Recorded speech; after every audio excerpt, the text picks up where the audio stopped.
This is part D of the element project. This is where you're going to create your own superhero or supervillain. So you have been given your element, or you chose an element. So you're going to give your super a name based off of the element, okay? Then you're going to create a costume for that superhero or supervillain, and you're going to list the superpowers that it has based off the physical and chemical properties. For example, if your element is a gas, then it may be super fast because it's like the wind.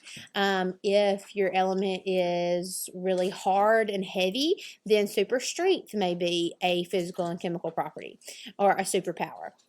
So you're going to label your super's powers. So with their special powers. So like if it's super strength, you'll label their arms with the super strength.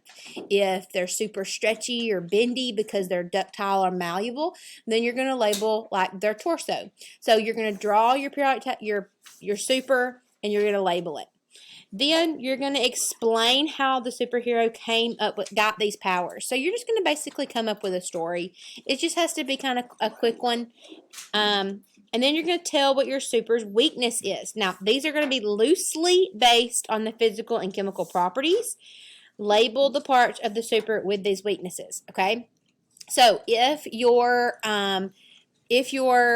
superhero is very hard and cannot bend easily, that's a weakness. So that would be one of your superhero's weaknesses. It cannot bend. It's not ductile. All right, so once you have finished planning, you will write a story about your super's favorite adventure. It needs to be at least 3 paragraphs with at least 5 complete sentences per paragraph, and will describe how your super saved the day, or if it's a villain, ruined the day. You're going to complete this in a Google Doc, and you're going to submit it through Google Classroom. Okay, since we don't use Google Classroom, it's going to be through Schoology. And the assignment is labeled Part D, Create Your Own Superhero, Supervillain. Now, here are some questions that you should think about while you're creating this superhero and the story.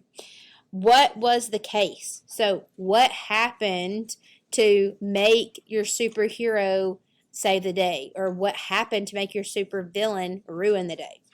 Why is it your favorite adventure? So if you're a superhero, supervillain, you're going to have a lot of adventures, but this one's going to be your favorite. So why is it your favorite? Which villain or superhero did you fight? So if you're a superhero, you need to come up with a supervillain. If you're a supervillain, you need to come up with a superhero. It should just be a very quick description. And why? Which one did you fight? Why did you fight them? How was your super able to use their special powers? So if you have super strength, how were they able to use their super strength? You need to make sure that you're talking about those physical and chemical properties that they possess as their superpower. So here are the requirements.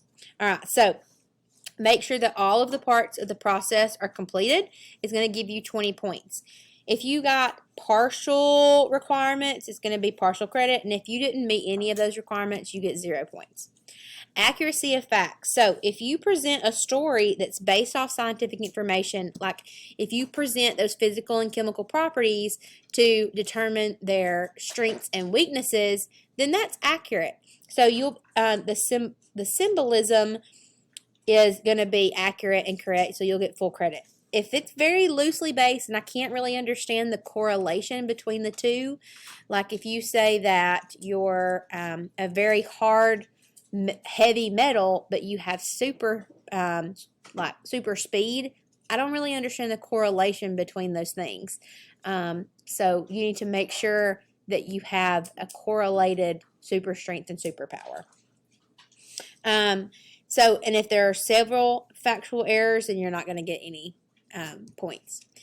Focus on the assigned topic. So the entire story is related to the assigned topic and allows the reader to understand much more about the topic. Now, keep in mind, yes, this is about a superhero or supervillain, but the main focus of this project is to give the reader more information about your element. So don't stray from the topic. I want you to be creative in your story, but you're trying to teach the reader about the physical and chemical properties of your element. So if you're able to do that, then you'll get full credit. If you are somewhat able to do it, you'll get partial. And then if I wasn't able to see anything that taught me about your element, then you're not going to get any credit. The organization. So the story needs to be very organized. It needs to have a beginning, a middle, and an end. It needs to have a plot. You need to use what you have learned in English to write this story. So it needs to be very well organized. That also means you need to use what you have learned about writing papers. Indent your paragraphs. Capitalize the first letter of your sentence. Capitalize the I if you're telling it the story from the superhero's viewpoint. Use grammatical correctness.